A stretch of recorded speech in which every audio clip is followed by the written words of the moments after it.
로마서 2장 2절입니다. 로마서 2장 2절,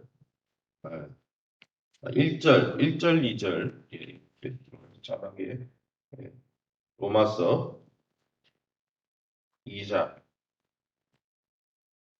1절입니다. 어제 주일 입장이었고요. 로마서 2장 1절입니다. 2장 1절부터 자막을 참조해서 저와 여러분이 한 절씩 교독하겠습니다. 그러므로 남을 판단하는 사람아, 누구를 막론하고 내가 핑계하지 못할 것은 남을 판단하는 것으로 내가 너를 정죄함이니 판단하는 내가 같은 일을 행함이니라. 2절입니다. 이런 일을 행하는 자에게 하나님의 심판이 진리대로 되는 줄 우리가 아노라. 4절. 혹 내가 하나님의 인자하심이 너를 인도하여 회개하게 하심을 알지 못하여 그의 인자하심과 용납하심과 길이 참으심이 풍성함을 멸시하느냐. 13절. 하나님 앞에서는 율법을 듣는 자가 의인이 아니요 오직 율법을 행하는 자라야 의롭다 하심을 얻으리니. 16절 우리 한 목소리로 16절 같이 읽겠습니다. 곧 나의 복음에 이른 바와 같이 하나님이 예수 그리스도로 말미암아 사람들의 은밀한 것을 심판하시는 그날이라. 아멘.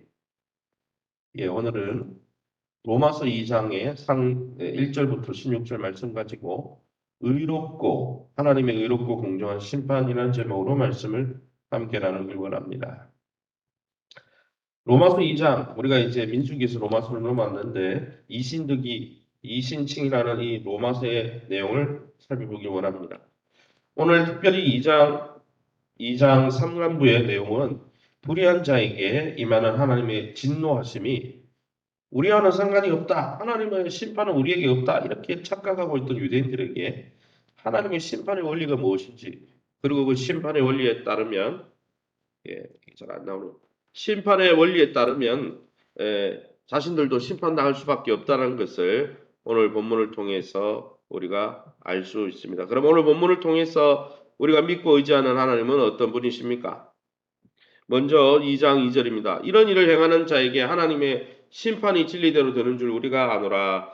하나님은 각 사람의 행한 대로 공정하게 의롭게 공평하시게 판단하는 분이라는 것이죠. 유대인들은 하나님이 사람을 외모로 취급하셔서 이방인과 유대인을 차별하실 거라고 생각했습니다. 그래서 우리는 유대인이잖아. 우리는 특별히 택함받은 사람이잖아. 우리에게는 심판은 해당 없어. 이방인 저 개 같은 이방인들이나 그렇지 개로 봤죠. 짐승처럼.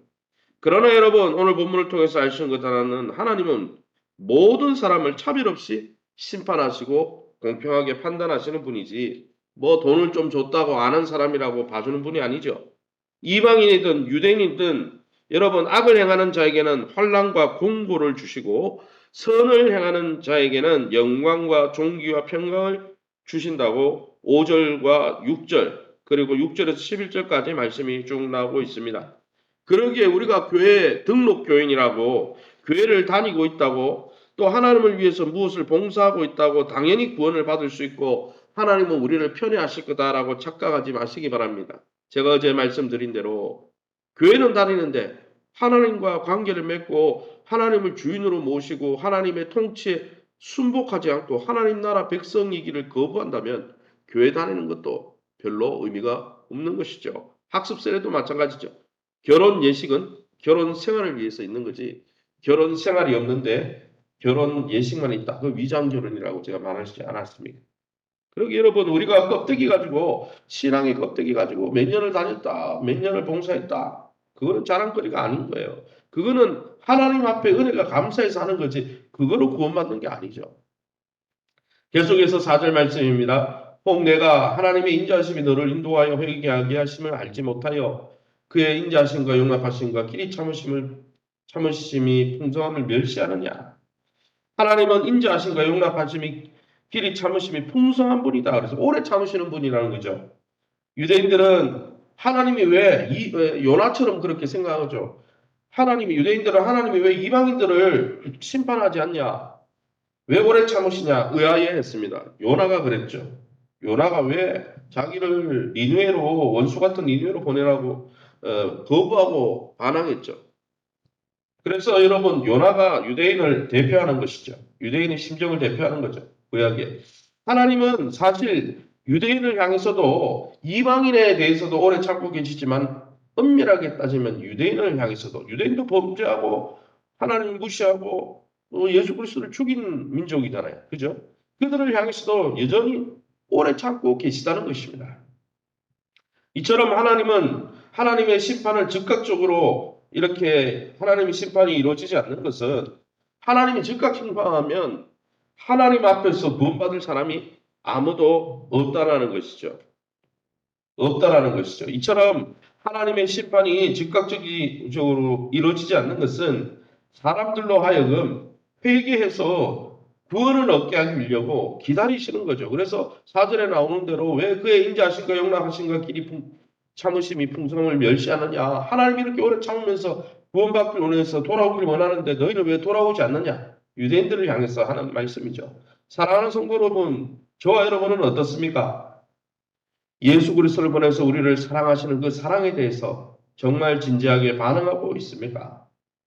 예수님을 통해서 하나님을 주인으로 모시고 하나님 나라 백성으로 살아가기를, 하나님 나라를 경험하는 것을 기뻐하고 있습니까? 아니면 마지못해서 종교 생활을 하고 있는 것입니까? 저와 여러분이 우리의 삶을 잘 깊숙이 돌아보고 우리 자신을 잘 돌아보고 점검하고 돌이킬 수 있는 저와 여러분 될 수 있기를 예수 이름으로 축원합니다.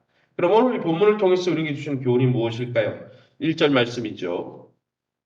그러므로 남을 판단하는 사람아 누구를 막론하고 네가 핑계하지 못할 것은 남을 판단하는 그것으로 네가 너를 정죄함이니 판단하는 내가 같은 일을 행함이니라.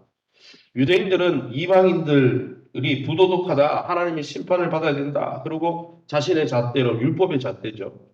판단했습니다. 그것은 바른 판단이죠. 그런데 바울은 유대인들 역시 이방인들과 똑같이 행동하고 있어요.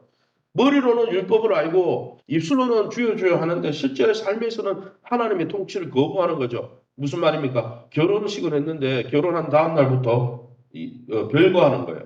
그거는 위장 결혼이라고 그랬잖아요.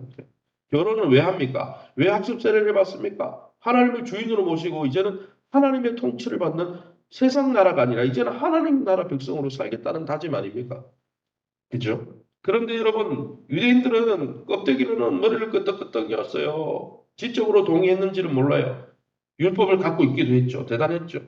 그런데 유대인들 역시 실제 삶에서는 하나님의 통치를 거부하고 살았다는 거죠. 죄 가운데 있었다는 것이죠. 그러기에 하나님의 심판을 피할 수 없다고 사도 바울은 유대인들도 똑같다고 이야기하는 것입니다. 유대인들은 하나님께 선택받은 자들이기에 자기들이 무슨 짓을 해도 하나님의 심판과는 전혀 상관이 없다. 이렇게 오해하고 있었습니다. 사랑하는 성도 여러분, 우리 삶 속에서도 하나님을 알지 못하는 자들, 불신자들의 불경건함을 판단하면서 저 사람은 저래서 안 되고 이 사람은 이래서 안 되고 이렇게 판단하면서 우리 역시 하나님의 통치를 거부하면서 우리가 주인이 되어서 무리한 작대를 행하고 있지는 않습니까? 우리 삶을 잘 돌아보고, 저 천국에 이르는 날까지 우리가 우리 자신을 돌아보고 경건한 두려움을 통해서 주님과 동행하시기를 예수의 이름으로 축원합니다. 여러분 구원은 하나님의 은혜를 되는 게 맞습니다. 믿음으로 되는 거죠. 그런데 여러분 그 믿음은 무슨 믿음입니까? 내가 하나님의 백성이다. 하나님의 백성으로 살아갈 수 있도록 길을 열어주셨다. 그래서 그걸 믿는다면 주님과 동행하고 주님의 통치를 받아들여야 되죠. 100%가 아니더라도 실수할 때가 있더라도 하나님의 백성으로 살아가기를 다짐하고 방향을 그렇게 정해야 되는 거지. 아예 방향을 세상을 향해 있다면 그것은 그 신앙의 문제가 있는 거죠. 13절 말씀입니다. 하나님 앞에서는 율법을 듣는 자가 의인이 아니요 오직 율법을 행하는 자라야 의롭다 하심을 얻으리니 이거는 무슨 말입니까? 율법을 행해서 구원받는다 그 말이 아니에요. 무슨 말입니까? 진짜 하나님의 백성은 하나님의 통치를 받아들인다는 거예요. 믿음으로 구원받는데 믿는다는 게 뭡니까? 이제 예수님을 통해서 우리는 세상 나라가 아니라 하나님 나라 백성이 되었으니 하나님의 법칙, 하나님의 말씀과 율법의 통치를 받아들인다는 거예요. 그 말을 하는 거지 행함으로 구원받는다는 의미가 아니죠. 여러분 율법을 듣는 것만으로 의인이 될 수 없다는 것이죠. 무슨 말입니까? 머리를 끄덕이고 학습 세례를 받고 그냥 입술로 고백한다고 그게 진짜가 아니라는 거죠. 찐이 되려면 그 고백대로 살아가야 되는 거죠. 내가 당신을 사랑해, 사랑해. 그러면서 내가, 뭡니까? 마음을 딴 데 둔다면 어떻습니까? 사랑하는 게 아니겠죠. 아니면 사랑이 불완전한 것이죠. 사랑하는 성도 여러분, 율법을 듣는 것만으로는 의인이 될 수 없죠. 우리가 다른 사람과 달리 하나님의 말씀을 들을 수 있는 특권을 가졌을지라도 이미 모태신앙으로 이미 오랜 신앙생활을 했더라도 그런 신앙생활을 오래 했냐? 연차가 몇 년이냐? 교회에 얼마나 헌신했느냐? 이거보다 더 중요한 것은 우리 안에 성령이 계신가? 우리가 성령의 통치를 받고 있는가? 말씀의 통치를 통해 하나님 나라 백성으로 살아가기를 기뻐하고 있는가? 그로 말미암아 성령의 역사로 열매가 나타나고 있는가? 그게 중요한 거죠. 그게 진짜죠. 결혼 예식이 아무리 화려했더라도 결혼 생활이 없으면 그 사람들은 부부가 아닌 거죠. 사랑하는 성도 여러분, 우리 역시 말씀을 듣지 못한 자들과 같이 우리가 정말 하나님의 통치를 거부하고 하나님의 통치를 거부하기 때문에 성령의 역사가 나타나고 있지 않다면 우리 또한 믿지 않는 자들과 똑같은 상황이라는 것이죠. 그러기에 예수 그리스도 안에서 우리 자신의 믿음을 점검하고 정말 예수 그리스도 한 분뿐 구원받는 길이 예수밖에 없다는 것과 하나님 나라 백성으로 살아가는 길이 예수밖에 없다면 그것을 정말 믿는다면 이제 예수 그리스도 안에서 하나님 나라 백성이 되었으니 하나님 나라는 하나님이 왕이죠. 하나님의 통치에 수긍하고 하나님의 통치를 받아들이시기를 하나님과 동행하시기를 예수의 이름으로 축원합니다. 마지막으로 16절입니다. 16절에 뭐라고 되어 있습니까? 곧 나의 복음에 이른 바와 같이 하나님이 예수 그리스도로 말미암아 사람들을 은밀한 것을 심판하시는 그날이라. 마지막 날을 사도 바울이 묘사하면서 뭐라고 했습니까? 마지막 날 하나님은 예수 그리스도로 말미암아 사람들의 은밀한 것을 심판하시는 분이다라고 말하고 있습니다. 바울이 전하는 복음은 최후 심판 때 하나님이 예수님을 통해서 사람들의 은밀한 것까지 드러내시고 심판하신다고 말씀하십니다. 예수 그리스도를 받아들이고 하나님의 통치를 받아들이며 하나님의 백성이 된 사람들은 심판받지 않겠죠. 그죠? 계산은 할지 몰라도 심판받지는 않죠. 그러나 껍데기 내가 학습 세례 교인이었잖아. 내가 교회를 몇 년을 다녔는데 근데 실제로는 하나님의 통치를 삶 속에 받아들이지 않고 하나님이 주인이 되지 않았다면 여러분 그러한 삶은 위험하다는 것이죠.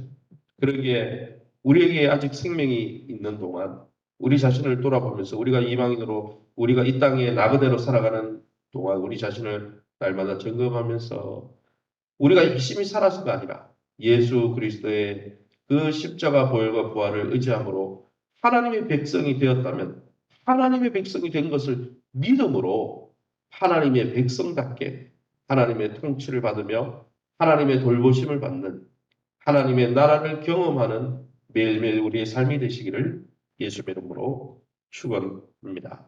시간을 우리 합심해서 기도하기 바랍니다. 우리의 기준으로 남을 판단하기만 하고 우리 자신을 판단하지 않고 점검하지 않는 우리의 외식적인 바리새인적인 그런 태도를 다 버리게 하시고 언제나 공정히 판단하시는 하나님 앞에 매일매일 하나님의 백성이 된 것을 정말 믿는다면 하나님의 백성답게 하나님의 통치와 인도에 순복하는 순종하고 복종하며 주님의 나라의 원리에 순종하는 세상 나라 여전히 예수 믿고 나서도 세상을 쫓아가는 자가 아니라 하나님을 쫓아가는 자들이 다 될 수 있게 해달라고. 두 번째는 교회가 내적으로 외적으로 잘 재건되게 하시되 어제 당에 또 공사 또 그 회사를 또 정했습니다. 지붕공사와 여러 가지 공사들이 진행될 상황이 있는데 또 이 장마가 오기 전에 지붕공사가 필요한 공사들이 잘 이루어질 수 있도록 또 환경이 잘 조성될 수 있도록 위해서 기도해 주시기 바랍니다. 특별히 우리 교회 어린이 전도 어제는 또 우리 어린이 전도 때 만났던 학부모가 교회를 한 분 오셨는데 하나님 우리 교회가 어린이 전도를 통해 이 지역 사회에 복음을 전가하고 많은 복음의 열매가 나타날 수 있도록 목장이 모이기를 힘쓰며 목장 안에서 양육받고 훈련받고 성장할 수 있도록 모이기를 힘쓰는 목장 될 수 있도록 또 6월달 이제 저희 담임 목사 부부가 또 1대1 양육 훈련을 받고 와서 이제 말씀으로 1대1 훈련을 하려고 합니다. 하나님 우리가 그리스도의 장성 훈련까지 자라고 하나님의 분사로 쓰임 받는 일에 잘 준비될 수 있도록 세우신 교회와 좋은 관계를 맺을 수 있도록 믿음이 연약해서 아직 나오지 못하는 성도들, 장애자들 위해서 기도해주시고 특별히 병원에 입원해 계신 우리 김우식 집사님, 또 이순자 권사님, 또 우리 예, 권은미 권사님, 장인어른을 위해서 이외에도 우리 연세만한 권사님 집사님들을 위해서 우리 합심해서 통성으로 기도합니다. 주여 하나님 아버지 네 감사합니다. 하나님의 은혜 가운데 이 새벽에도 주의 보호자 앞에 우리를 인도해 주시니 감사합니다. 하나님 아버지 날마다 주님, 우리가 정말 예수 그리스도와 결혼한 자라면, 혼인한 자라면, 이제는 예수님의 신부답게 살아가는 일에 우리가 날마다 우리 자신을 점검하게 도와주시고, 이제는 하나님의 나라 백성이 되었으니, 더 이상 내가 주인이 되지 말고, 세상을 쫓지 말고, 하나님을 주인으로 모시고, 하나님의 인도에 순복하는 아름다운 성도들 될 수 있게 도와주옵소서. 성령 충만함을 부어주셔서, 하나님의 전신갑주를 부어주셔서, 하나님의 백성이 되고서도 여전히 세상을 뒤를 돌아보지 않게 도와주시고 세상을 돌아보지 않게 도와주시고 하나님 나라 안에 있는 좋은 것들을 여행하며 경험하며 저는 주님 만나는 아름다운 성도들 되게 도와주옵소서. 교회가 내적으로 외적으로 잘 재건되게 도와주옵소서. 교사양공사, 지구공사 또 모든 공사들이 잘 이루어지게 도와주시고 교회 안에 꼭 필요한 공사들이 아름답게 아버지 공기에 맞춰서 이루어질 수 있도록 환경을 열어주시고 또 물질의 환경, 또 여러 가지 여건의 안전사고가 일어나지 않도록 하나님께서 지켜주옵소서.